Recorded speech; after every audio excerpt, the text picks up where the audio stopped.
melanggar, sama kayak ada lain. Apa katanya? Ada buah. Assalamualaikum warahmatullahi wabarakatuh. Apa kabar sahabat pemirsa KSTV dimanapun berada? Berjumpa kembali bersama kami dalam podcast Zona King. Seperti biasa, podcast Zona King senantiasa menghadirkan perbincangan santai namun syarat akan nilai-nilai inspirasi, motivasi, edukasi, dan juga informasi. Dan di episode kali ini kita sudah kedatangan tamu yang luar biasa yang sangat sibuk dengan cara pemberantasan peredaran narkoba di Kota Palembang khususnya dan Sumatera Selatan umumnya. Kalau begitu langsung saja kita sapa dan perkenalkan mereka satu persatu. Baik, Assalamualaikum warahmatullahi wabarakatuh. Waalaikumsalam warahmatullahi wabarakatuh. Apa kabar Bapak dan Ibu? Alhamdulillah baik. Kayaknya nggak cocok dipanggil Ibu ya, Mbak ya. Iya, belum sampai ke Ibu ya. Baik, kita sapa dulu. Kami perkenalkan satu persatu. Di samping sebelah kiri kami ini adalah Kombes Pol Heri Istu Haryono SSI, yang terhormat adalah selaku daripada Dir Reserse Narkoba Polda Sumatera Selatan. Sehat Bapak ya? Ya, alhamdulillah. Luar biasa sekali. Dan di samping beliau seorang gadis cantik. Wah. Gadis ya? Bahaya ini. Datang masih ini. Siap. Yang paling cantik di antara kita bertiga, Pak. Oh iya. Ini Tepat sekali. cantik, jelita, dan pesona serta wangi, Pak. Amin. Alhamdulillah. Beliau adalah Nur Frafianti Fani atau biasa disapa dengan Mbak Fani. Beliau adalah Ketua DPD Yayasan GAN Sumatera Selatan. Wah, apa kabar Mbak? Alhamdulillah baik. Pak, kalau saya manggilnya Pak, ini panjang sekali nah, Pak Heri, Pak Istu, Pak Ali, Pak Yono. Pak Heri Istu. Heri Istu biasanya. Pak Heri. Oke, Pak Heri sudah berapa lama Pak menjabat di Dir Reserse Narkoba di Polda Sumsel? Ya, saya masuk di Sumsel ini untuk menjabat selaku Dir itu per November, tapi saya masuk awal Desember tahun 2019. Jadi hampir 1 tahun 8 bulan atau 9 bulan tepatnya. Jadi termasuk kalau untuk kategori baru juga Pak ya? Cukup lama. Tapi saya pernah juga berdinas di sini sebelumnya. Jadi tahun 2011 sampai 2013 saya 2 tahun bertugas di sini selaku Kasubdit 3 narkotika juga narkoba di Polda Sumsel ini. Jadi sebelumnya areal kerjanya sudah tidak asing lagi. Iya, karena saya 2 kali bertugas di sini. Jadi saya tahu persis terkait permasalahan narkoba di wilayah Sumsel ini. Sebelum menjabat di sini terakhir di mana Pak? Saya sebelum di sini memang dulu lama ya. Pertama-tama sekali saya di Bareskrim. Bareskrim di bidang narkoba. Dari tahun 96 sampai 2011 itu. Saya sempat jadi kepala BNN di Kota Tangerang Selatan. Jadi 4,5 tahun. Kemudian menjadi Kasubdit Interdiksi Wilayah Darat dan Lintas Batas di pemberantasan BNN Pusat. Itu saya komisinya turun. Kemudian saya di sini mulai yang tadi saya sebutkan November 2019 sampai dengan sekarang. Dan berarti memang areal kerjanya memang tidak jauh-jauh dari pemberantasan penyalahgunaan narkoba. Iya, jadi seumur karir saya hampir semuanya di narkoba. Iya, sepertinya dari penjelasan Bapak tadi dari awal sampai dengan sekarang memang kayaknya konsen di bidang pemberantasan penyalahgunaan narkoba. Iya. Oke. Nah, kalau menurut Bapak sendiri mengenai peredaran narkoba, kasus peredaran narkoba di Sumatera Selatan ini bagaimana Pak? Kalau bicara tentang kasus narkoba, saya agak jauh boleh ya? Iya. Tentu nggak lepas dari data. Jadi kalau kita bicara mengenai kenapa sih maraknya narkoba di Sumsel ini, itu memang ada penelitiannya. Jadi BNN bekerjasama dengan LIPI tahun 2019 per 2 tahun mereka melakukan penelitian terhadap prevalensi. Prevalensi angka penyalahgunaan narkoba itu adalah suatu dihitung banyaknya pengguna atau penyalahgunaan narkoba atau yang terkontaminasi pada periode tertentu. Jadi per 2 tahun di suatu populasi. Jadi kalau yang data 2019 dari angka nasional itu angkanya adalah 2,4%. Artinya itu dari 10.000 orang ada 240 orang terkena narkoba. Ini kategori itu nasional. Untuk nasional. Untuk Sumsel sendiri itu menarik karena dia adalah 5%. Wah. Jadi 2 kali lipat. Cukup nasional, cukup tinggi. Ya, artinya apa? Dari 10.000 orang Sumsel usia produktif itu 500 diantaranya kena narkoba. Oh, itu kalau rentan usianya berapa tuh, Pak? Antara ya kalau produktif 15 sampai umur 50-an lebih lah atau 60, 55 ya. Usia produktif. Jadi seperti itu. Kemudian kalau sebenarnya yang nomor satu prevalensi nasional yang tahun 2019 lalu adalah di angka 6,5 itu tertinggi Sumut. Nomor 2 kita 5%, nomor 3 Jakarta 3,5%. Bayangkan Sumsel lebih tinggi dari itu sudah memang menaik dari tahun-tahun sebelumnya. Ya, seperti itu. Kalau dari data tahun 2017 memang 2,2% kalau nggak salah. Dia naik 2,4%. Iya, untuk prevalensi. Dan data yang sekarang 2021 baru dikolek, saya baru dimintain data, belum dirilis oleh BNN. Ini nggak lepas dari hasil ungkapan kita juga. Ternyata hasil ungkapan kita untuk yang saya bicara data, jadi saya harus buka. Ini ada pergeseran, ada kenaikan memang. Ada kenaikan, Pak. Ya, jadi kalau di tahun 2019 itu hanya 1.699, jadi grafiknya di bawah LP-nya. Tapi tahun 2020 ya itu adalah di 1851 artinya naik. Tapi 2021 ini belum habis sudah 1.341, jadi cukup tinggi juga. Belum, ini baru bulan Agustus. Iya, September, Oktober, November, Desember, masih 4 bulan lagi. Iya, dari pelaku dengan demikian sama menunjukkan tren yang naik. Itu datanya. Jadi kalau kita melihat kenapa marak sekali narkoba di Sumsel, ya seperti tadi saya sampaikan, penelitian sudah menunjukkan demikian. Dan kalau kita lihat sendiri, melihat atau coba daring di YouTube ya, berselancar di YouTube atau di mana, ketik saja musik remix Palembang atau Sumsel, akan tahu persis kenapa demikian, kenapa marak di wilayah Sumsel atau di Palembang. Pasti ada musik remix. Ada korelasinya. Ada. Maka dari itu kemarin beberapa waktu yang lalu banyak sekali tempat-tempat hiburan yang sering diadakan razia, Pak. Ya seperti itu. Jadi kalau kita bicara di YouTube tadi kelihatan bahwa di hiburan di Palembang khususnya atau di wilayah Sumsel secara umum itu nggak lepas dari musik remix tadi. Di mana pada saat musik remix itu ada di hajat-hajat resmi seperti khitanan, kawinan dan lain-lain, dan notabene dilihat oleh keluarga. Di situ ada pengedar, ada yang make, ada ibu mak-mak yang lihat, ada anak-anak yang usia produktif, ada usia golden age saya bilang, yaitu usia-usia yang ingin mengetahui sesuatu. Golden age itu adalah usia-usia yang sangat rawan untuk masuk ke dalam pikiran dia, antara 2 tahun sampai 7 tahun, itu yang golden age yang pertama. Golden age 2 adalah usia sekolah di 7 sampai 12 tahun. Dia akan merekam, kalau yang anak muda yang 2 tahun sampai 7 tahun tadi akan merekam seumur hidup. Berarti kelakuannya orang-orang yang di sekitar dia, orang dewasa atau mungkin bahkan ibunya, apalagi orang tuanya. Ya, orang tua sendiri misalkan gini sampai gede-gede, buat dia, oh gede-gede itu adalah hal yang biasa lumrah. Makanya nggak heran waktu saya zaman 2011 di sini sudah seperti itu. Ya sekarang 2021 saya di sini 10 tahun yang lalu. Bapak sebetulnya tidak terkejut ya kalau. Ya seperti itu ya, itu faktanya demikian. Jadi mereka yang dulu waktu umur misalkan 5 tahun melihat orang tuanya lagi gini, usia sekarang 10 tahun, 15 ya.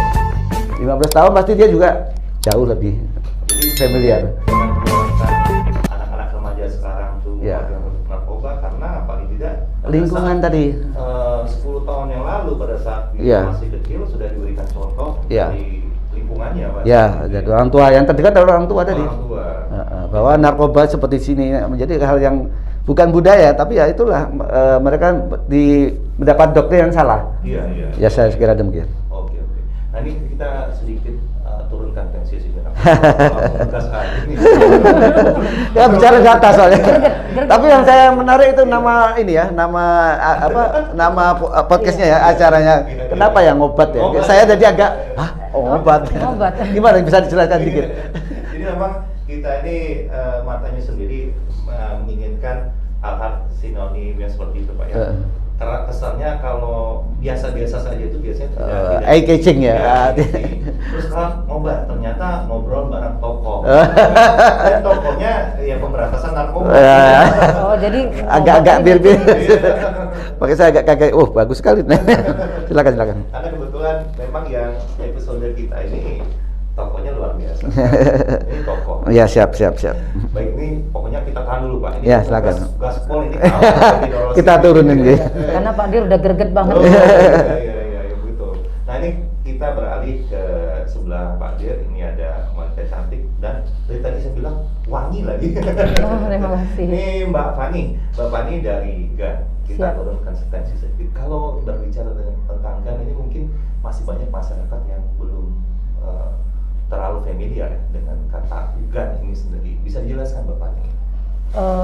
Kalau bicara familiar mungkin ini kalau bicara piramid mungkin piramidnya ke atas. Iya. Kalau di atas mungkin Banyak yang secara sinergi Iya. kita sudah masuk ke semua lini. Iya. Namun memang insya Allah dalam waktu dekat ini juga menyentuh sampai ke akar rumput. Oh, harapan iya. kita, Harapan kita. ya harapan. Karena ini kita terkendala dengan COVID saja. Tapi Iya.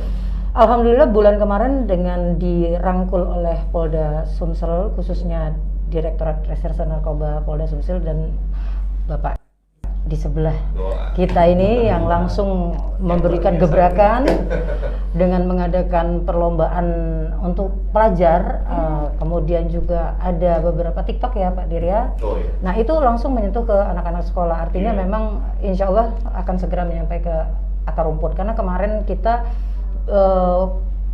lomba film itu mencapai puluhan ribu bahkan ratusan ribu kalau di jumlah, karena ini jumlah orang ya. Nah artinya sosialisasi kita sudah sampai ke tingkat yang paling bawah. Paling bawah, ya. Kenapa paling bawah? Karena kalau dilihat dari data YouTube kita di dalam YouTube studionya itu penontonnya 13 sampai dengan 25 yang mendominasi. Kita sesat pangsa pasarnya. Ya, seperti itu. Ini kita bicara dari konteks GAN ya, dari tupoksi dari GAN ya. Nah, artinya memang kita sudah menyentuh ke tingkat bawah. Memang kalau turun secara langsung mungkin saat ini kita belum bisa maksimal kan karena kondisi Covid. Tapi banyak sih cara-cara yang kita bisa lakukan untuk menyentuh. Apalagi zaman sekarang ini kan sudah canggih dan memang sudah digalakkan dengan kondisi Covid ini menggunakan virtual ataupun digital atau dan lain sebagainya seperti itu. Segala macam. Ya, gitu seperti itu. Wah, ternyata ngegas juga, Pak. Gaspol. Bapak ini juga ngegas, kayaknya greget banget. Sama greget juga ini. Narkoba ini ya. Tapi kalau balik lagi ke awal, kalau GAN sendiri kepanjangan dari apa? GAN ini berbadan hukum yayasan. Saya bicara sejarah dulu ya, sejarah awal dulu. Sebetulnya saya memang bergerak menjadi aktivis anti narkoba ini sudah masuk ke tahun kelima, mungkin 4 ke 5. Tadinya memang kita bergerak menggunakan bendera LSM. Namun saya kira untuk lebih aplikatif kita harus merubahnya menjadi yayasan. Kenapa? Tujuannya yayasan kita bisa sampai ke endingnya adalah rumah rehabilitasi untuk pengobatan.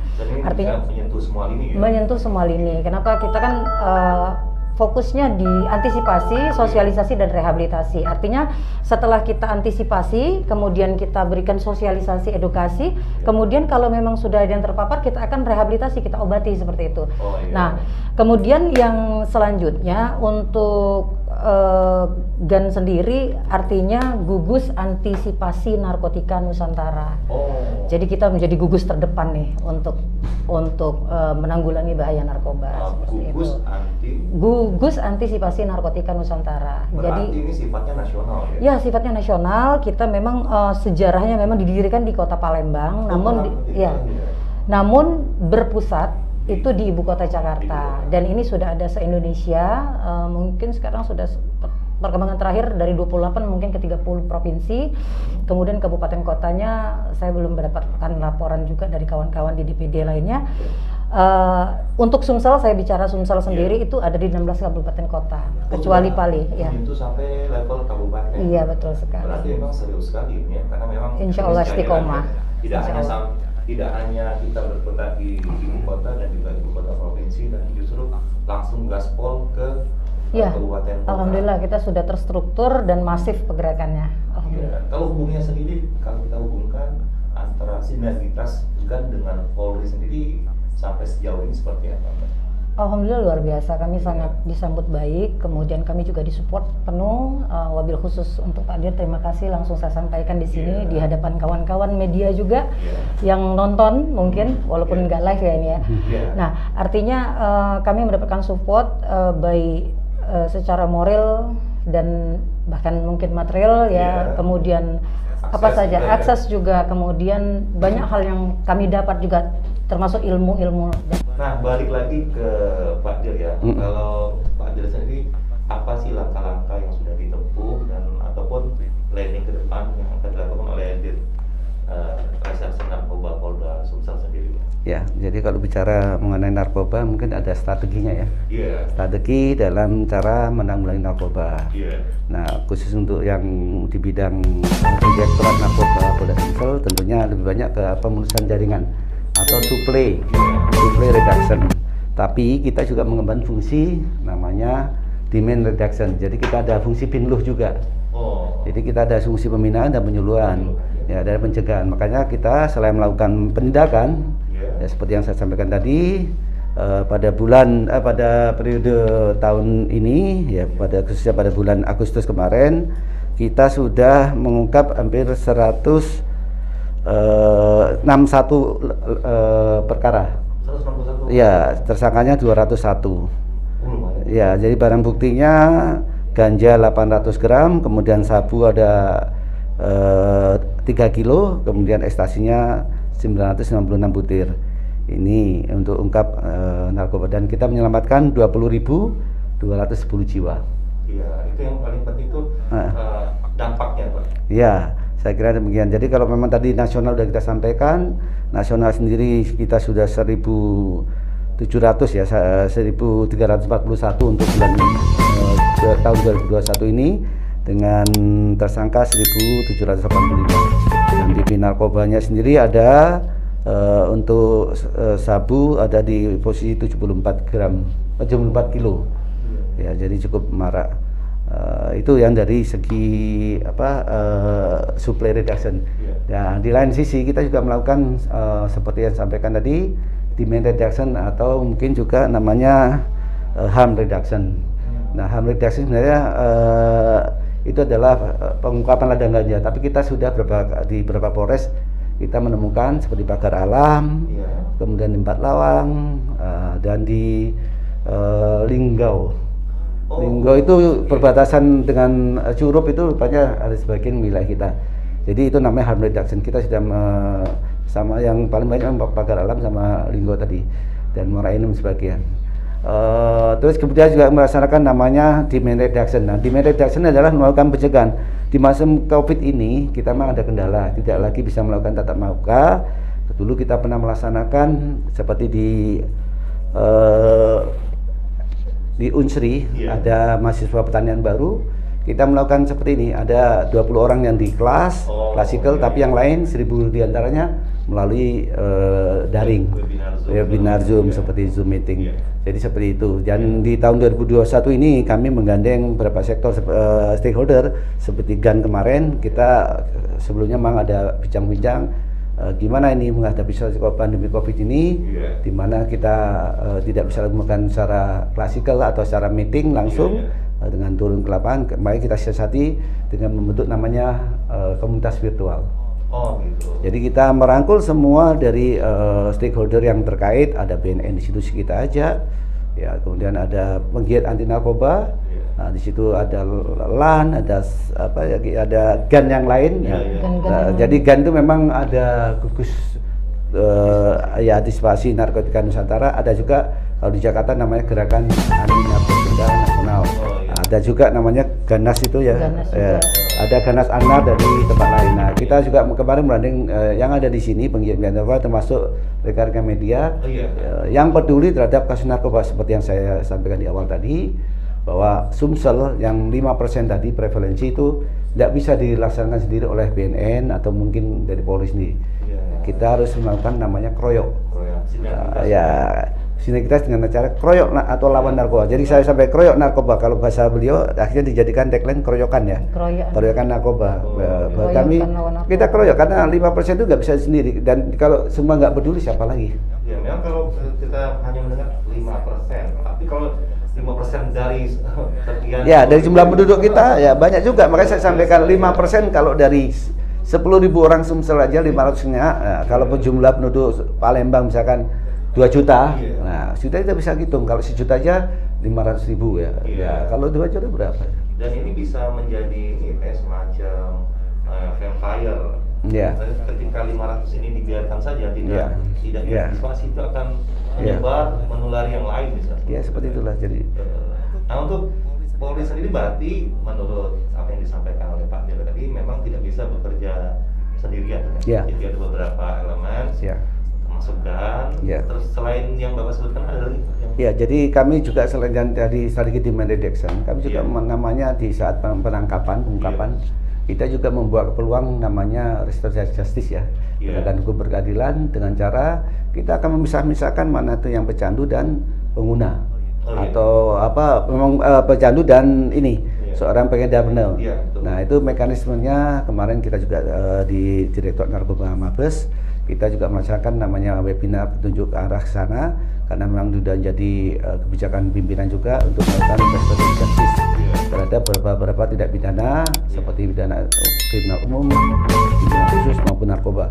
Kalau di narkoba sendiri, restoratif justice-nya memang berbeda, tidak seperti yang dibebaskan artinya penyelesaian di luar perkara, ya jadinya nggak di luar peradilan maaf.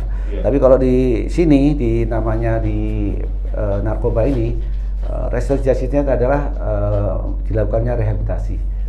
Jadi ini sesuai dengan pasal 54 Undang-Undang 35, di mana pengguna atau pecandu itu harus mendapatkan layanan wajib mendapatkan layanan rehabilitasi medis maupun rehabilitasi sosial. Karena itu kami satu visi dengan GAN, yang GAN juga mempunyai rencana membuat lembaga rehabilitasi, ya kita akan gani sama-sama. Jadi TAT inilah yang untuk memisahkan mana yang bisa direhab dan tidak, mekanisme adalah dilakukannya TAT atau tim asesmen terpadu. Ini sudah berjalan ya dari tahun-tahun, sebenarnya proyeknya itu tahun 2016. Tapi sampai sekian lama ya plus minus maka di tahun-tahun 2021 ini dengan ada kebijakan Kapolri dan dari Polda Sumsel sendiri mendorong untuk dikuatkan. Penguatannya apa? Dengan memberikan semacam landasan hukum yang kuat. Ya, salah satu usulannya memang kita revisi undang-undang tapi lama, tapi paling cepat adalah kita membuat perpol.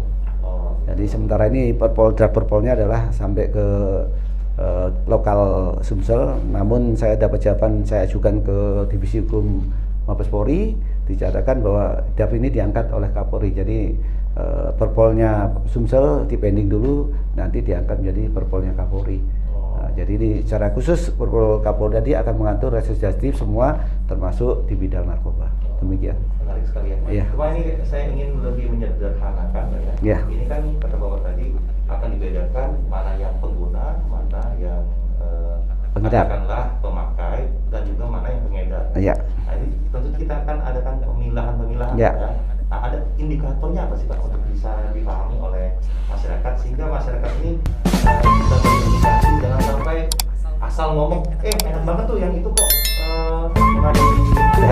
yang kok masuk penjara. Nah, tentunya Polri sendiri bisa bekerja sama dengan stakeholder lainnya mempunyai indikator tersendiri kan.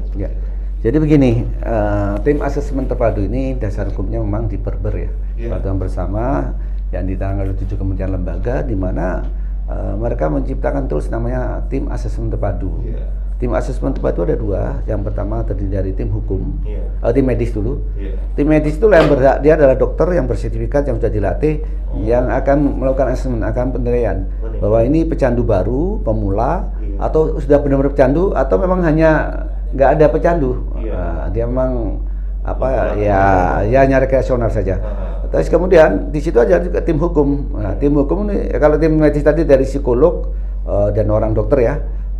Di sana kalau yang tim medis tim hukum dari ada 3 elemen, ada dari kejaksaan, ada dari kita polisi, Polri ya, penyidik Polri, penyidik dan penyidik BNN, ditambah lagi kalau anak-anak Bapas Kemenkumham. Dia akan menilai, oh katanya pecandu, tapi kok di situ ada ketemu timbangan, kok di situ barang buktinya melebihi dari SEMA misalkan. Jadi ada dasar hukumnya, memang di SEMA itu diatur. SEMA 04 itu jumlah barang bukti kategorinya, dan yang bisa direhab adalah sehari pakai. Oh gitu. Ya, sehari pakai biasanya dihitungnya kira-kira ya. Iya. Sabu itu kurang dari 1 gram lah, kira-kira 1 gram ke bawah. Kalau lebih dari 1 gram enggak. Iya. Ganja demikian juga ada berapa linting itu hitungnya kira-kira 5 gram ke Iya, bawah. iya. Ya seperti itu. Kalau udah lebih itu berarti ayat 2 dia akan nggak bisa dilakukan seperti itu. Iya. Apalagi dia kata yang pemakai ketemunya barang putih 1 ons. Atau juga ketemunya cuma 1 gram tapi sudah dipecah-pecah jadi 10. Iya. 10 0,1 0,1 itu jualan namanya. Nah, berarti ketemu timbangan. Jadi itu yang akan dinilai oleh tim hukum yang akan menilai bahwa oh ternyata ini kamu nggak pecandu, Iya. kamu tuh pengedar, kamu bandar karena Jadi ketahuan, dari alur ya. komunikasinya berdasarkan asesmen, interview dan lain-lain dari alat bukti yang disajikan oleh penyidik yang mengajukan TAT tadi, tim asesmen terpadu kita akan terlihat. Dari situ akan dikeluarkan rekomendasi oleh tim TAT bahwa yang bersangkutan ini adalah seorang pecandu dapat dilakukan rehabilitasi. Iya. Di mana tempatnya ya, sesuai undang-undang. Bisa juga ya, Indikasi, ya. ya. Atau ini bukan pecandu tapi tidak layak dilakukan rehabilitasi karena dia adalah merangkap pengedar. Dapat juga dilakukan rehabilitasi di lapas kalau yang merangkap pengedar. Tapi kalau langsung pengedar murni ini tidak ditolak, rekomendasinya adalah tidak dapat dilakukan rehabilitasi namun langsung kasus lanjut. Dengan kata lain, Polri sendiri tidak asal menentukan semaunya saja, Pak ya. Ini kamu dari mukanya kayaknya pecandu nih, ini pengedar, ini pemakai biasa. Tapi memang melalui asesmen Ya, mekanisme sudah diatur sebagai dalam Iya. tim TAT. Iya. Nah, untuk menghindari namanya transaksional, ya di kami di Polda Sumsel khususnya. Jadi dengan kata lain, Polri sendiri tidak hanya asal menentukan berdasarkan selera, misalkan, oh ini dari ini pemakai, ini pengedar, ya. Ya, jadi mekanisme sudah diatur oleh undang-undang, artinya di peraturan bersama ini yang nanti mungkin ke depan dinaikkan, diperkuat menjadi undang-undang. Iya. Itu ada namanya tim asesmen terpadu. Ya, tim asesmen terpadu yang akan menilai, bukan atau bahasa kita serahkan ahlinya. Iya. Di situ ada seorang dokter, psikolog, dan seorang ya yang ahli di bidang adiksi, yang konselor atau siapapun yang akan menilai. Oh ini pecandu berat kok, memang harus ditolong. Nah, Jadi penentunya memang ya, bukan hanya penyidik langsung serta-merta. Iya. Oh, ini 127 suka-suka tidak, tapi serahkan ahlinya. Jadi di situ juga yang memutuskan perkara nanti bukan oleh penyidik sendiri, tapi memang dapat dilakukan rehab itu pada saat proses penyidikan. Namun demikian kasus lanjut sampai persidangan nanti diharapkan hakim akan mengetok palunya. Adalah oh kamu dihukum 6 bulan dalam masuk dalam rehabilitasi seperti yang itu. Ini memang butuh proses juga ya Pak, ya. Tidak hanya langsung ujuk-ujuk. Ya makanya ada mekanismenya. Ada mekanisme. Ya untuk Polda Sumsel sendiri memang untuk menghindari transaksional di kami kita ajak fungsi pengawasan di dalam tim hukum kita. Selain dari penyidik Polri tadi kita masukkan namanya wasidik, pengawas penyidik dan propam paminal. Ya propam itu akan menilai, dia akan melihat saja. Kan dia akan menanyakan kepada orang yang tadi tersangka yang kita mau asesmen, kamu itu bayar apa tidak, kamu dimain-main, ketahuan persis.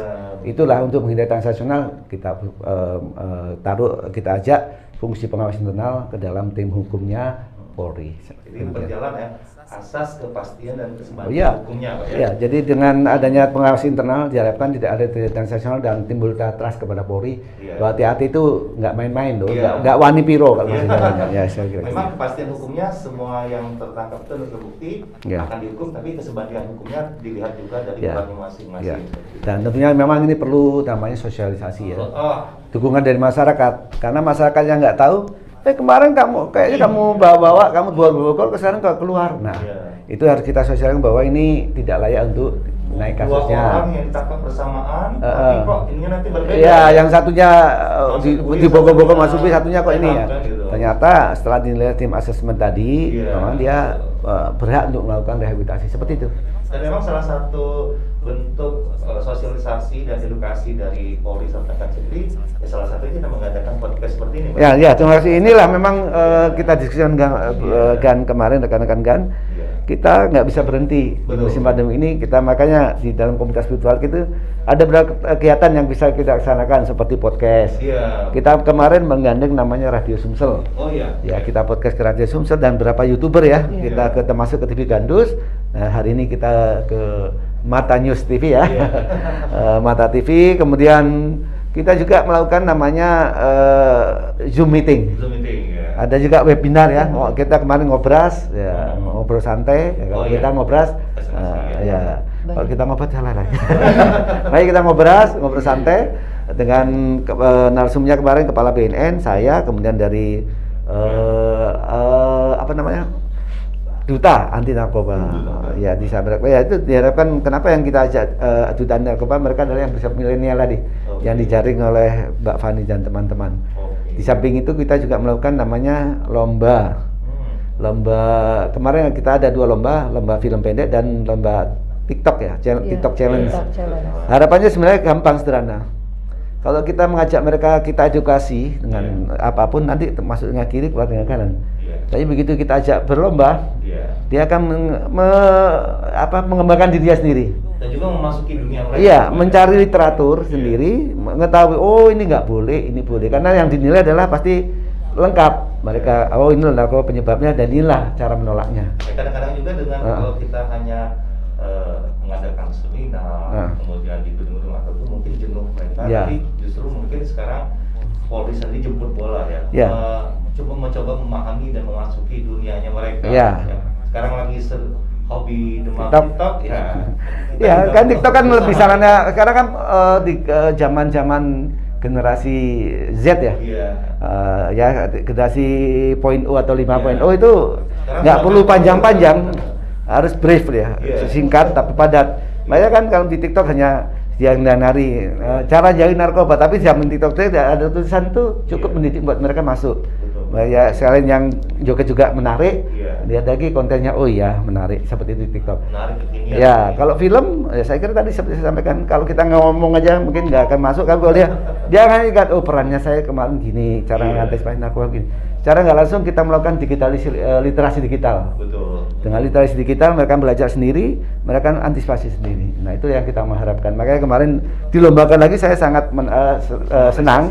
Ya karena kemarin kan dari yang lomba pertama followernya mungkin yang nonton hanya sedikit viewer ya, tapi begitu dilombakan lagi diulang, kalau viewer yang terbanyak akan mendapat hadiahnya. Jadi yang nonton juga banyak. Jadi sekitar tadi kan sampai ratusan ribu lah atau sampai ratusan ribu yang nonton, dan tadinya hanya mungkin 1.500, 5.000, 10.000 ke bawah, begitu digas dengan lomba itu bisa 10.000 ke atas atau bahkan sampai 100 ribuan. Oke Mas, sebelum lanjut boleh diminum dulu. Oh iya, terima kasih banyak.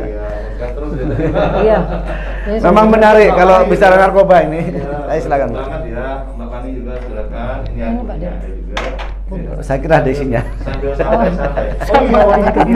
Tadi saya juga hampir kosong. Ini salah satu konten prank juga Pak. Iya, terima kasih.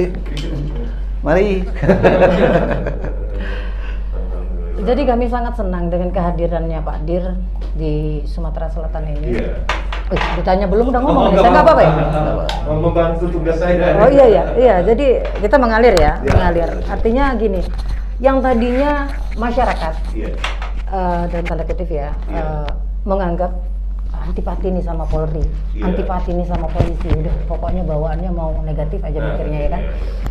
Saya melihat, saya survei, kita semua masyarakat di luar daripada institusi Polri merasa melihat Polri itu sesuatu yang menakutkan ya kan. Karena sekarang alhamdulillah sejak selama kami bersinergi saat ini orang sudah berpikirannya nggak serem lagi Polri itu gitu loh. Sudah humanis ya. Sudah humanis, kemudian anak-anak sekolah tuh nggak takut lagi. Saya dulu anak saya bujang dulu, setiap lihat pria berjaket takut, katanya polisi. Anak kecil SD kadang nggak salah kelas 4, kelas 5. Saya bilang, "Mi, balik Mi, napo?" Bahasa Palembangan, "Itu na polisi" gitu. Nah, kenapa? Artinya mereka begitu begitu takutnya dengan polisi. Nah, sekarang ini enggak, mereka jadi bangga mengenal polisi, menjadi ada rasa ketemu polisi ya salah tuh lah. Pokoknya salah tuh lah bahasa Palembang. Nah, belakangan ini sudah mulai berangsur hilang. Kenapa? Karena kita terus mendekatkan, benar kata Pak Dir dan konsep dari Pak Kapolda Pak Eko, polisi dulur kita, ya polisi dulur kita, dan itu mungkin saya percaya nama atau sebutan slogan itu sebagian dari doa. Kenapa? Akhirnya sekarang seperti itu. Kita melihat sebagai masyarakat, sebagian besar masyarakat sekarang sudah sudah welcome Iya. gitu. Artinya kalau kita sudah di welcome, sudah berada tahap welcome, artinya masyarakat itu tidak segan-segan untuk melaporkan tindak kejahatan. Iya. Kenapa? Selama ini kan kaget ngelapor ke aku ditangkapnya, aku salah, saksi beda kalah ngindar. Iya. Nah, artinya kalau saksi jadi tersangka. benar. Nah, kalau sekarang ini berbeda. Masyarakat sudah tidak takut, sudah tidak tidak menutup diri lagi dari kepolisian. Udah open-minded lah Ya, sekarang ya. jadi artinya kami juga melakukan survei, bukan survei dari internal GAN saja, tapi keluar bagaimana tanggapan mereka kepada Polri sendiri, khususnya Sumatera Selatan ya, itu seperti itu. Nah, artinya memang konsep-konsep yang dilakukan oleh Pak Dir, Pak Dir Heri itu sudah sangat benar, merangkul semua lini, semua elemen dengan menunjukkan bahwa kami tidak perlu ditakuti gitu loh. Jadi seperti itu kan. Nah, artinya kedepannya insya Allah tugas dari Polri sendiri pun juga tidak berat lagi. Biasanya kalau datengin orang udah takut duluan nih. Aku ditanya-tanya katanya. Aku ditanya. Sekarang enggak. Insya Allah ke depan kalau ini terus digalakkan konsep yang dilakukan oleh Pak Dir dan mungkin nanti dilanjutkan kemudian dengan Pak Dir. Berikutnya kami berharap Pak Dir lama sekali di sini, kalau bisa 5 tahun Pak Dir ya. Nah, harapan kita ya. Mau apa enggak? Mau apa enggak ya kan? Nah, harapan kami. Kenapa? Artinya nanti begitu ada Polri atau polisi yang datang, mereka sudah akan membuka diri. Baik informasi, baik apa saja itu yang berkenaan dengan khususnya narkoba ya di tugas kita seperti itu. Ya, kami pun betul sekali Mbak Fani ya, kami pun selaku tanda kutip masyarakat umum merasakan sudah peran Polri ini sudah semakin humanis, lebih dekat dengan masyarakat. Terbukti salah satu indikatornya banyak sekali video-video konten YouTube, konten IG yang membuat menggambarkan Polri itu memang teman masyarakat ya. Ada yang namanya YouTube Babinsa tuh Pak, yang Bapak Babinsa. Iya, lucu.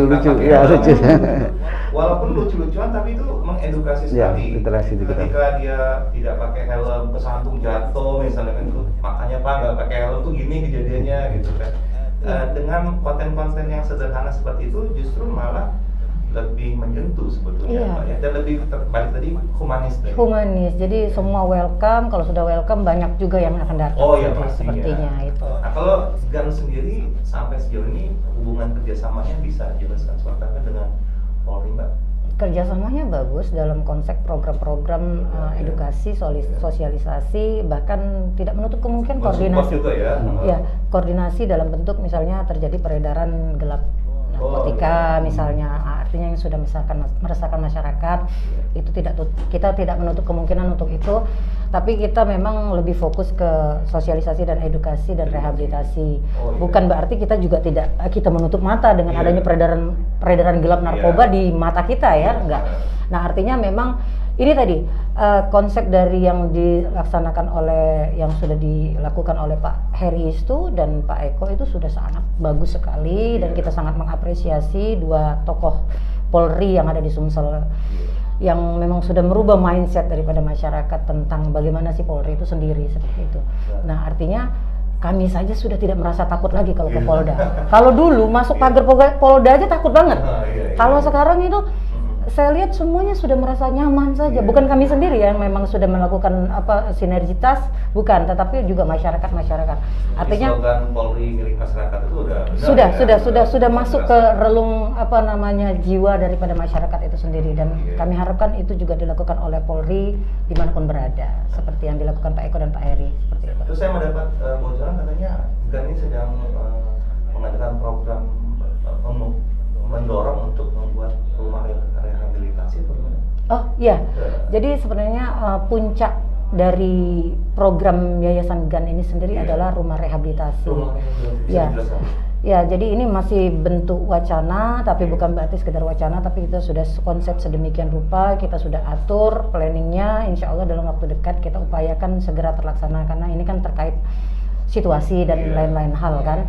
Nah, artinya sarana dan prasarana, dukungan serta segala macamnya. Artinya dana yang cukup. Ya, artinya memang insya Allah mudah-mudahan Allah memberikan kelancaran ya, mudah-mudahan mohon doanya juga dari kawan-kawan, juga support dari terutama Polda dan BNN juga ya.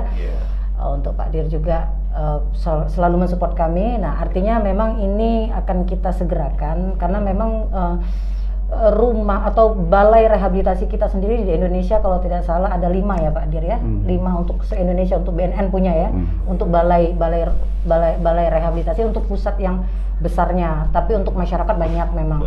Nah, kami ingin Yayasan GAN sendiri ingin menjadi salah satu bagian daripada pengobatan korban narkoba itu sendiri, seperti itu. Penyelamatan. Jadi dan tidak di situ saja, karena kebanyakan setelah direhab, dirawat, kemudian keluar balik lagi. Jadi kita harus punya formula yang dimana mereka setelah direhab mereka tidak balik lagi. Ya memang tidak ada yang lebih ampuh daripada hidayah ya. Orang berhenti itu kalau nggak hidayah, biar dipancung juga nggak akan berhenti. Harus dari diri. Nah artinya memang kita sendiri harus mempunyai formula-formula untuk menyentuh hati daripada korban narkoba sendiri. Kemudian kita berikan keterampilan. Artinya kebanyakan dari mereka ini kan pengangguran, yang tidak ada pekerjaan dan lain-lain seperti itu. Dan untuk mengembalikan kepercayaan diri mereka juga butuh proses. Butuh proses. Nah, artinya memang ada konsep atau regulasi yang harus memang kita betul-betul komitmen untuk melaksanakannya ya. Karena kadang-kadang regulasi saja tidak cukup, konsep saja tidak cukup, tapi dalam implementasinya ya tidak sesuai kadang-kadang. Nah, ini yang harus kita pikirkan. Nah, insya Allah tetap ada program follow up-nya ya. Ada, tetap. Jadi output dari situ apa seperti itu ya. Jadi seperti itu. Nah, balik lagi ke Pak Dir nih.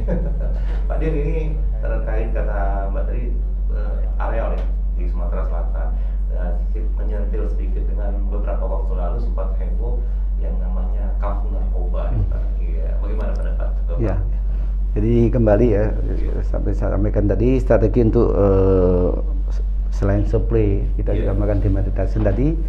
Memang dari Pak Kapolri sendiri mengajak menginstruksikan kita untuk melakukan namanya pembentukan kampung tangguh anti narkoba. Nah, kampung tangguh narkoba ini nggak langsung serta-merta. Dibentuknya adalah berdasarkan indikator-indikator tadi. Nah, biasanya kalau di kami kita melakukan pemetaan dulu. Pemetaan kita lihat dulu di situ ada peredaran apa tidak, ada peredaran besar ya, ada peredaran banyak, ada bandar banyak. Nah, kita akan melakukan intervensi. Intervensi yaitu dengan cara melakukan penindakan hukum. Ya, seperti di Tangga Buntung kita melakukan 3 kali penangkapan. Jadi Polres 2 kali, kita sekali. Kalau kita dapat pabrik home industri, nah kalau di Polres 2 kali. Nah, di Lorong Jambu dan Lorong Manggar kalau nggak salah. Nah, kemudian dari situ setelah kita kuasai namanya intervensi tadi, kita harus kita kuasai. Kalau enggak akan kembali lagi ada terjadi peredaran. Nah, cara penguasaannya gimana? Salah satunya adalah membentuk namanya posko kampung tangguh anti narkoba. Siapa di situ? Ya pertama kita harus merangkul dari elemen stakeholder yang lain dari pemerintah setempat atau yang terkecil adalah RT RW ya, Pak Lurah. Justru masyarakat itu sendiri Pak ya? Iya, karena kenyataannya kalau yang kita lihat di kampung mana itu Tangga Buntung, ternyata banyak orang tertapatinya bukan orang tanggung tempat situ. Jadi yang namanya kalau kita bilang itu penjaga-penjaga apa namanya? Benteng. Nah, benteng-bentengnya itu ternyata bukan orang situ. Mana orang yang lain. Nah, yang orang situ sendiri nggak terima sebenarnya. Ya. Atau kampung sebelah lah. Nah, mereka sebenarnya nggak terima juga. Ya, dia kampung sebelah kok malah jadi benteng untuk peredaran narkoba di wilayah situ, dia nggak suka. Nah, konsep yang lain adalah selain itu ya kita akan rajin-rajin melakukan anjang sana nih. Nah, setelah kita gitu, nanti tugasnya Babin tadi, Babin Kapnikmas maupun Babinsa merangkul untuk melakukan pembinaan, masuk ke situ, ngingetin, berdialog dan lain-lain. Secara berkala. Ya, kalau di kami mungkin daerah lintasnya akan kita lakukan razia terbatas. Jadi kalau kita razia terus, waduh, kalau lewat jalan situ mau ke kampus itu kita ada razia, lama-lama akan turun dengan sendirinya. Tapi bagaimanapun usaha kerasnya Polri kalau tidak dibantu oleh masyarakat itu sendiri, tampaknya agak berat juga. Ya. Makanya kami kemarin yang terakhir yang kita cukup heboh ya, ada beberapa dari Polda Sumsel ini ada melakukan tindakan di Kampung Baru ya. Nah, Kampung Baru itu sama yang notabene tidak tersentuh. Ya, kita bisa melakukan penindakan di dua tempat itu Batman dan Star, di mana sebelumnya mereka tuh saling melapor sebenarnya. Ya kebetulan kami kan mengadu jaringan ya sudah. Kita tidak dua-duanya, kita sempat segel berapa lama karena memang segel kita adalah segel polis lain itu hanya untuk melakukan pada proses penyidikan. Untuk selanjutnya berhak menutup itu adalah Pemda atau Pemprov atau Pemkot. karena ranahnya beda. Ya, kalau kami tugasnya melakukan polis lain untuk saat temporer. Artinya waktu tertentu kalau dianggap sudah selesai melakukan olah TKP dan lain, ya kita wajib membuka kembali. Makanya sekarang mungkin kita buka. Nah, tugasnya masyarakat untuk ngawasi lagi. Kalau jadi peredaran lagi, kita sikat lagi sampai elek lagi, mungkin lagi kita sikat lagi sampai, iya sampai mereka juga masyarakat tahu, oh situ nggak aman, nggak enak situ, karena sering dirazia polisi. Itu salah satu cara kita. Ya. Itulah narkoba ya. Tenaga. Ya. Sama dengan daerah wilayah lain yang rawan. Kalau di Meratara ada namanya Surolangun, jembatan Surolangun. Itu wilayah rawan juga seperti kamu baru gini. Ada daerah yang di situ ketemu ada tempat perjudian, ada tempat prostitusi dan juga peredaran narkoba. Ya, sama dengan di Linggo kemarin. Linggo saya perintahkan coba ada patok besi, kamu masukin. Benar, ada diskotik di sana, ada nih. Kita lakukan tindakan seperti itu. Kita intervensi, kita bentuk kampung tangguhan narkoba. Nah, tentunya posko-posko kampung narkoba yang kita bentuk ini tidak bisa kita tinggalkan saja, harus diisi.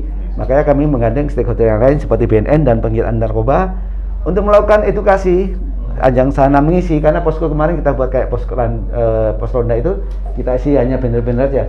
Tapi kalau bisa ya, orangnya disapa ya di mana gitu ya, mau kampungmu begini terus ya, dengan harapan dengan mengingatkan kita dari yang hal-hal kecil menyapa say hello maupun baksos tadi.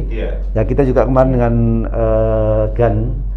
dengan baksos ke daerah selam area ataupun daerah rawan narkoba sambil kita memberikan baksos, kita juga pemetaan. Makanya kemarin kita ke Ogan Baru, kita lihat oh sini rawan, dan sambil melihat kalau nggak gitu kita nggak akan ya. Iya, kalau nggak jalan-jalan gitu kan nggak akan terbuka kampungnya kan menutup. Tapi begitu ada sambil ada insek konten lah, ada sarana kontak baksos, kita sudah bisa mendekati mereka, RT-nya untuk janganlah jauhi narkoba seperti itu. Iya. Jadi idealnya memang sudah dikuatkan dan sudah totalitas ya. Iya. Tentunya Jadi idealnya sudah totalitas, menghasilkan hasil yang baik juga. Ya, nah, jadi hasil nih, Pak. Kira-kira apa nih, Pak? Semacam prestasi atau tangkapan besar atau apa selama kurun waktu 2 tahun sendiri. Ya, kalau terbesar kami tahun 2020 kemarin, kita ngungkap yang besar adalah 22 kilo plus 2 kilo, jadi 24 kilo. Itu sindikatnya orang Sumsel Palembang. Bukan, dia bawa dari Aceh. Wah, jadi kita ini sebenarnya pabrik itu transit apa, Pak? Bukan transit lagi. Kalau transit kemarin yang bulan tahun 2021 itu ada diungkap BNN 171 kilo yang dari wilayah perairan Tulung Selapan, Banyasin ya. Daerah ke sana, daerah ke sana. Itu katanya 40 kilonya untuk sini, tapi yang sisanya untuk luar. Dan kita terakhir kemarin di prestasi 2021 kemarin bulan Februari kita ngangkap 25 kilo. Jadi terbesarnya selama Polda Sumsel, Direktorat Narkoba Sumsel adalah 25 kilo ini rekornya. Diungkap di bulan Februari kemarin. Ya, jadi itu jaringan Aceh juga. Ya. Yang dia nggak tahu juga, dia mungkin dikendali lapas tapi tidak terungkap. Namun kita bisa artinya dari 20 kilo itu kalau beredar di masyarakat bagaimana? Ya, itu sudah kita lakukan. Selain itu dalam upaya itu kita juga melakukan namanya TPPU, memiskinkan. Oh, jadi si yang ditangkap kita TPP-kan. Kalau yang tahun dulu waktu zaman saya Kasubdit ada namanya Cek Nung sama Pak Haji Zulkarnain ya. Jadi aset-asetnya? Iya, dia di 14 kilo itu kayak Sinterklas itu, Robin Hood. Tapi ternyata dia punya rumah baru, bangun rumah di OPI. Nilainya waktu itu 5M atau 6M. Baru 1 bulan di Uni, begitu tahu hasil luar narkoba kita sita. Habis namanya mobilnya, mobil kalau udah habis. Dia bawa dari Aceh 2 kilo saja, tapi ya asetnya kita sita habiskan. Kalau yang 2021 ini lagi ongoing adalah namanya Jango. Jango itu bandar besar di Linggau. Ya kita tangkap di Malang. Dia lari waktu kita tangkap anak buahnya. Dia lari ke Lombok, ke Bali, kemudian terakhir ke Malang. Kita kejar, tidak dapat. Kita telusuri asetnya dari Bandung. Sekarang ongoing prosesnya.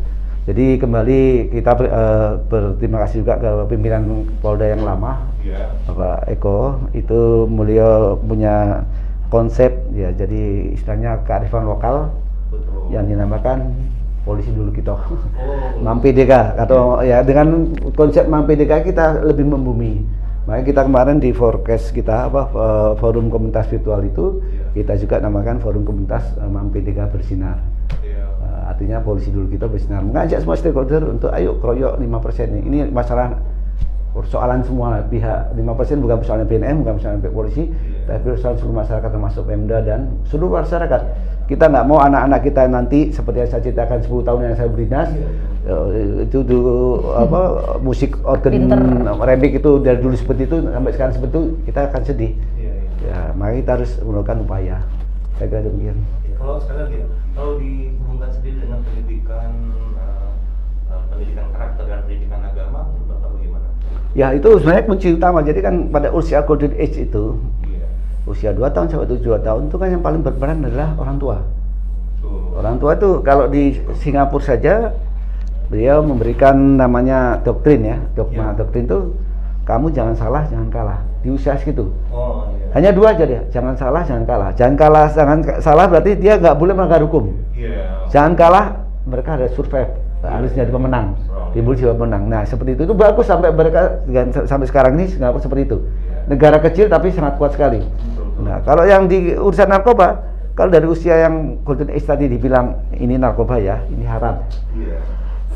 Sorry, ini narkoba ini ibaratnya babi. Kalau narkoba ibarat babi dari awal dari umur 2 tahun sampai 5 tahun, waduh cici itu haram, itu jelek, pasti masuk ya, masuk sampai seumur tua. Bahkan mungkin yang Islam ya, kalau kita sekarang udah tua gini, meskipun nakal apapun, coba makan babi. Enggak. Iya, di iman kita. Kalau yang lain mungkin masih mau dia. Ibaratnya minum atau apa masih mau, tapi begitu disadari babi, nanti dulu lah. Berarti penanggulangannya atau edukasinya sejak usia dini itu sangat. Iya, makanya kami setuju dengan apa yang disampaikan oleh GAN yang punya konsep Smile tadi, mengajak sahabat milenial tadi, di mana usia ini usia anak sekolah, tapi menurut saya justru usia golden age tadi. Jadi kalau 2 tahun sampai 5 tahun tuh 7 tahun ya tanggung jawab orang tua, 7 tahun sampai 12 tahun tanggung jawab guru dan orang tua, karena sudah nggak didengar lagi. Tapi begitu menginjak usia 12 tahun ke atas itu sudah guru nggak bisa ngomong, apalagi orang tua nggak bisa. Ya siapa yang bertanggung jawab? Temennya. Jadi kalau dia salah, ya tegurlah sebenarnya. Siapa sih temannya? Nah, makanya kalau kami kuncinya untuk menolak narkoba adalah teman tadi. Karena teman adalah ibarat cermin. Kalau di cermin kita seorang berantakan atau bandar, ya kita akan mirip dia. Tapi kalau kita biasa lihat cerminnya orang ustadz pakai berpeci, kita kan nggak jauh dari situ. Kalau zaman kecil kita kan punya tokohan seperti Batman, Superman. Nah, kalau waktu kita tahu Batman aja kita langsung pakai sarung, langsung dipakai, atau pejangan juga celana dalam kita pakai duluan, niru. Nah itulah, karena ibarat teman ya, petokohan di idola itu penting. Duplikasi ya. Ya, duplikasi itu penting. Apa yang dilihat, apa yang dirasakan, terutama di lingkungan terdekat, yaitu keluarga, terutama ibu. Ya, itu usia pada golden age. Tapi usia ke sini teman-temannya. Ya, paling banyak temennya. Makanya kalau punya anak-anak sekolah misalkan, tanya dulu pacarnya siapa sih? Ya, ada temannya. Pacarnya juga ngaruhi, karena kalau sudah mau saya kuliah dan lain, sudah nggak lagi orang tua susah didengar, karena mereka lebih cenderung mendengarkan teman atau orang tua atau pacarnya tadi. Orang tua udah nomor sekian. Jadi memang lingkungan itu sangat kuat, makanya kita harus menggandeng semua sektor tadi, selain dari edukasi, bagian pendidik juga kita mengajak orang tua dan masyarakat, beberapa komponen. Daripada mengobati, lebih baik kita mencegah dari awal. Iya, makanya yang paling penting ya usia golden age tadi. Saya kira. Baik, terima kasih Pak Dia dan juga Mbak Fani yang telah bersedia hadir di sini. Ini terakhir closing statement apa yang disampaikan kepada masyarakat, terutama khususnya masyarakat Palembang dan Sumatera Selatan. Boleh Mbak Fani dulu. Pak Dir aja dulu. Giliran yang begini disperse kan? Ya, disperse. Kalau di depan misinya dulu. Nanti saya penutupnya. Oke. Closing. Siap. Kalau harapan Yayasan GAN sendiri sebetulnya, ayo tidak GAN Polri tidak bisa sendiri, BNN tidak bisa sendiri, GAN juga lebih banyak GAN atau GAN-GAN sejenis yang lainnya juga banyak, itu lebih baik. Kenapa? Kami sudah sampai salto kayak koprol saja kadang-kadang masih juga tidak terjangkau. Nah artinya baik wartawan juga menjadi penyuluh juga semua. Kita semua ini adalah penyuluh sebetulnya. Betapa bahayanya narkoba ini begitu mengancam masa depan bangsa dan negara, terutama generasi muda. Tentunya kami berharap apa yang menjadi gebrakan daripada Yayasan GAN ini bisa bermanfaat bagi masyarakat, terutama generasi muda, seperti itu. Dan harapan kita Polri dan BNN juga terus gencar dalam pemberantasan narkoba. Jangan lelah, seperti itu. Ya, kalau dari kami ya kita tahu tadi seperti di awal data yang 5% tadi, kita harus yakin bahwa narkoba itu musuh bersama. Musuh bersama. Nah, karena itu kita harus bertindak bersama. Dengan cara apa? Kita harus mau peduli. Ya, mau peduli dengan cara apa? Ya, mau berbuat sesuatu, berani melapor. Karena tidak berani melapor, kita polisi tidak bisa bergerak untuk menangkap jaringan itu. Dan untuk melawan jaringan harus dilakukan namanya keroyokan tadi. Kita keroyok, ya kita melawan dengan jaringan, ya kita lawan dengan jaring. Bagaimana? Dengan semua orang untuk bekerja sama. Ibaratnya ya kalau ada seorang pencuri, ya pencuri di bis ya. Kalau sendiri saja dia akan berani mencopet di bis. Tapi gitu seluruh bis itu peduli, namanya penjahat akan tersirat takut ya. Karena seperti kejahatan yang lain, narkoba itu ada 3 faktor ya. Dan dia pelaku mungkin makin narkoba. Tapi kalau kesempatan nggak ada, semua orang peduli nggak mau lagi, dia kan tidak terjadi namanya kejahatan narkoba itu NKK tadi. Karena itu ya kita harus ayo lawan narkoba. Keroyokan lawan narkoba. Kalau kamu melanggar, kamu pakai atau lain, apa katanya? Terbuang. Betul. Coba-coba make, nanti akan keterusan, pasti yakinlah akan terbuang. Itu aja Pak. Jadi ada, kalau sekarang kan ada istilah nobar nonton bareng, terus mabar main bareng, ini beratas bareng ya. Ya, keroyokan. Keroyokan lawan narkoba sama sih kok tadi. Ngobat itu hanya untuk di podcast saja. Kalau bahasa-bahasa nanti dijadikan istilah-istilah kamuflase kawan-kawan di bawah. Jadi Aju ngobat galau ya. Ya tadi yang jelas lawan narkoba tadi ya. Ya ayo keroyok narkoba. Kalau udah terbuang. Terima kasih sekali lagi Mbak Fani selaku dari Ketua DPP Yayasan GAN Sumsel dan juga Bapak Kombes Pol Heri Istu Haryono SSI selaku Dirreserse Narkoba Polda Sumsel yang telah menyempatkan waktunya. Kami tahu percaya bahwasanya kedua tokoh ini sangat sibuk, namun berkesempatan hadir menyempatkan diri untuk podcast di kita semata-mata untuk mengedukasi dan memberikan pencerahan bagi pemirsa khususnya masyarakat Kota Palembang dan Sumatera Selatan. Terima kasih. Terima kasih Pak. Sama-sama. Pekerjaannya Amin. keroyokan ini berjalan dengan baik dan lancar dan menghasilkan sesuatu yang sangat bermanfaat bagi bukan hanya Sumsel tapi bangsa Indonesia. Ya, amin. Terima kasih. Ya. Demikian pemirsa dimanapun berada podcast kita kali ini. Insya Allah kita akan berjumpa kembali dalam podcast episode lainnya, tentunya dengan narasumber yang berbeda. Demikian. Wassalamualaikum warahmatullahi wabarakatuh. Terima kasih. Terima kasih.